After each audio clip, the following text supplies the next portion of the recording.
एक हमारे बहुत अच्छे पेशेंट का हमसे ये सवाल पूछना, और ज़्यादातर मरीज ये सवाल पूछते हैं, डॉक्टर साहब अगली बार हम ऑनलाइन दिखा सकते हैं? क्यों नहीं दिखा सकते हैं डॉक्टर साहब? आपसे मिलने के बाद थोड़ा कॉन्फिडेंस आता है, ये भी आप ही की चॉइस है। बाय द वे, मेरा हमेशा से कंसर्न रहा है कि पेशेंट के कंफर्ट का ज़्यादा ध्यान क्या दिया जाए और क्या चीज़ बेस्ट पॉसिबल है। बेस्ट पॉसिबल ये है कि ऑनलाइन कंसल्टेशन और आके दिखाने में कोई फ़र्क नहीं पड़ता, दोनों एक ही प्रोसेस का हिस्सा है।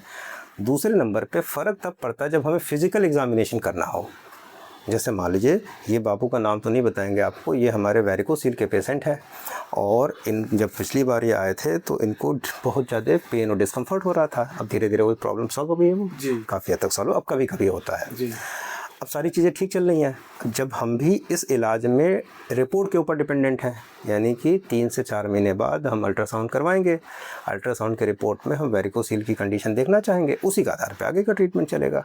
तो जब हमें फिजिकल एग्जामिनेशन करना होता है किसी भी डॉक्टर को, जब सामने सामने बैठ के देखना होता है, जैसे सर्जन का काम नहीं हो सकता ऑनलाइन, ऑप्था का काम नहीं हो सकता ऑनलाइन, न्यूरो का काम कुछ हद तक हो सकता है, कुछ हद तक नहीं भी हो सकता।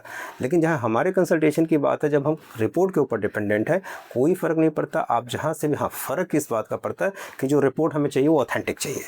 यानी कि मैं हमेशा चाहूँगा कि रिपोर्ट हमेशा हमें एमडी रेडियो की मिले और अच्छी रिपोर्ट मिले, उसमें कहीं मैनिपुलेशन नहीं होना चाहिए। आज की डेट में ढेर सारे लोग अल्ट्रासाउंड की रिपोर्ट लेके आ जाते हैं, जहाँ डॉक्टर की कोई डिग्री, कोई, भाई हम भी तो अल्ट्रासाउंड कर सकते हैं, मशीन रख के थोड़ा सा एक्सपीरियंस ले लें, एक सर्टिफिकेट ले लें। लेकिन जो रेडियोलॉजिस्ट 3 साल जम के, आपको मालूम है मेडिकल में रेडियोलॉजी टॉप एमबीबीएस के बच्चों को मिलती है, ऑर्थो रेडियोलॉजी सबसे जो हाई रैंक वाले होते हैं वो उठाते हैं उस ब्रांच को। तो इसीलिए एमडी रेडियो की रिपोर्ट अच्छी होनी चाहिए।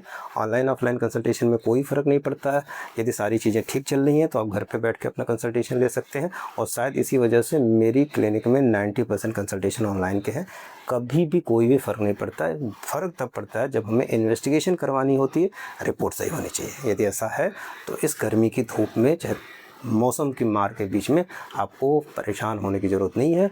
आप जहाँ भी हैं, जिस जगह भी हैं, वहाँ से आप ऑनलाइन कंसल्टेशन लीजिए, कोई फ़र्क नहीं पड़ता ट्रीटमेंट के ऊपर। रिपोर्ट हमेशा सही होनी चाहिए। मैं उतना ही समय देता हूँ ऑनलाइन कंसल्टेशन में जितना ऑफलाइन में देता हूँ। ऑफलाइन मेरे लिए और आसान है, लेकिन फिर भी पेशेंट के कंफर्ट के लिए ऑनलाइन कंसल्टेशन पूरी तरह से ईमानदारी से दिए जा सकते हैं, दोनों में कोई डिफरेंस नहीं है। Thank you. जो ऑफलाइन और ऑनलाइन वाले मरीज़ हैं वो इस वीडियो को समझें और उसके अकॉर्डिंग अपना प्लान करें। गर्मियों में अपने आप को परेशान करने की ज़रूरत नहीं है। डॉक्टर अतुल कुमार सिंह, मेरा काम पे जैसे।